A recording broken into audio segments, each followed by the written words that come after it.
Glad you could join me for this quick video. I'm going to be going over a couple of things that are going to be important for your work this week.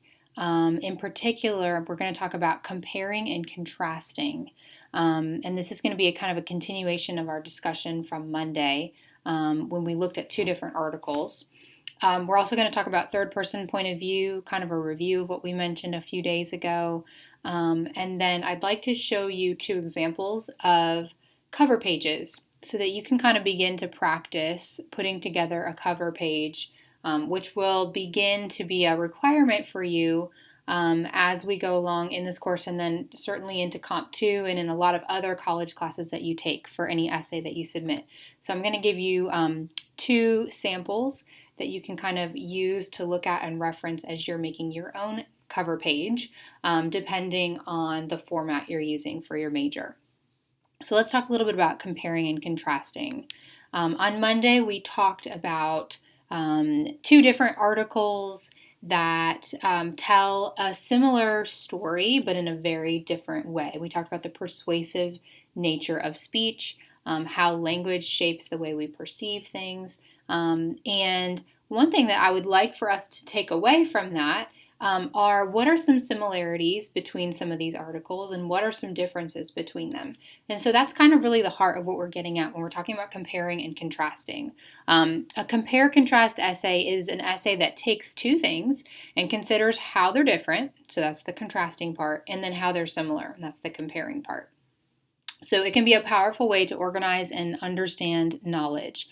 Typically, it will require you to define a class or a category of objects and then define how they are similar and different. So, for example, I took Donald Trump and Hillary Clinton. First, we need to define them. Who are they? So they're both politicians. They both ran for president in the 2016 election. So what do they have in common?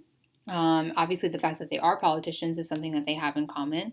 How are they different? Obviously, there are many differences. And then you can consider, what does the data you've presented mean?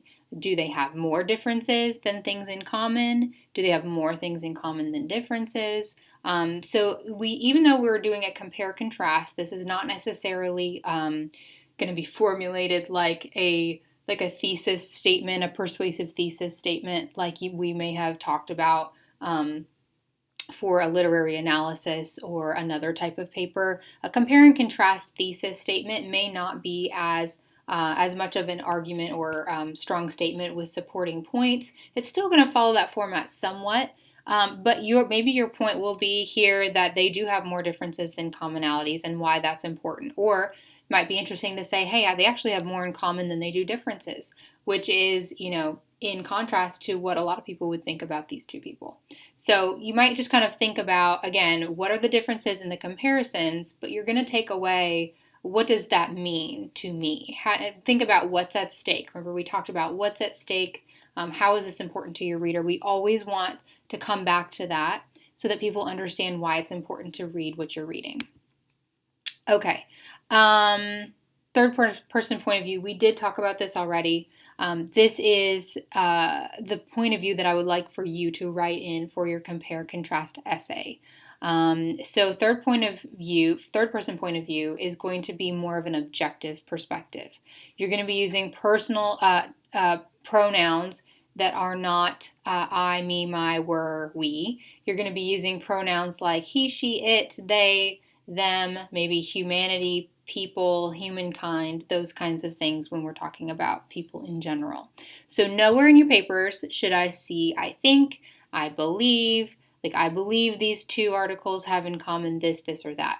Instead, you're just going to put your statement out there and not kind of apologize or soften whatever claim you're about to make. So I want to see some strong writing. So for example, instead of saying, I believe we can eradicate slavery in the 21st century, instead we just say, we can eradicate slavery in the 21st century. Now, of course, we want to eliminate the use of we, too, because that is a first-person point of view term. So maybe we would say, the world can eradicate slavery in the 21st century, or women can eradicate slavery in the 21st century. Whatever you want to use there for your subject, just make sure that it's not, you're not defaulting to I think, I believe, and those kinds of statements, because that really kind of weakens that. And so you can see how much stronger that second statement is, that we can eradicate slavery in the 21st century, much stronger than the first one.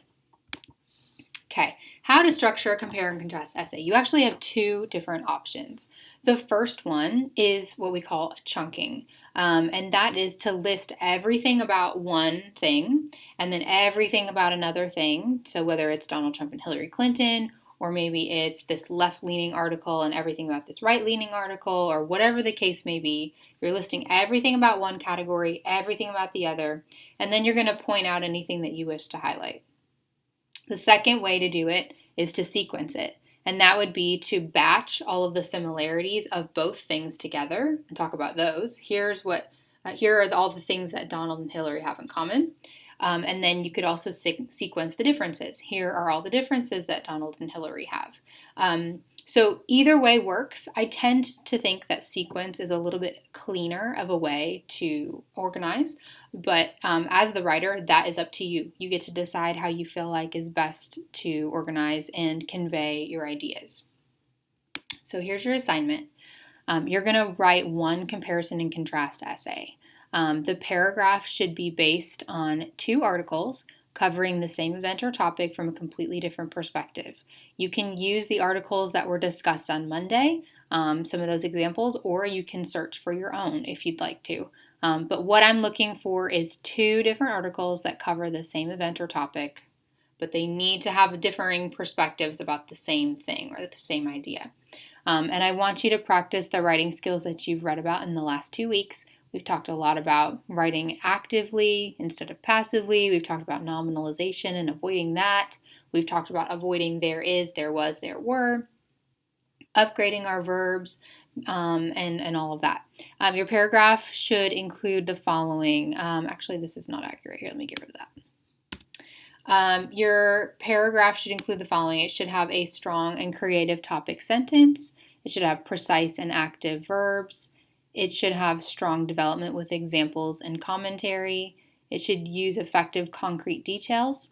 You should demonstrate unity and coherence. And what that means is coherence, meaning that your thoughts make sense from sentence to sentence, that they flow well together.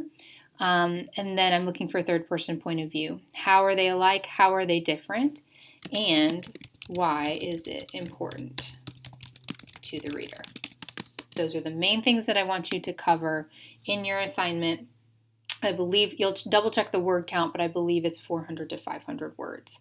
And so that is going to be due on Tuesday for what week are we in? For week 5, Tuesday of week 5.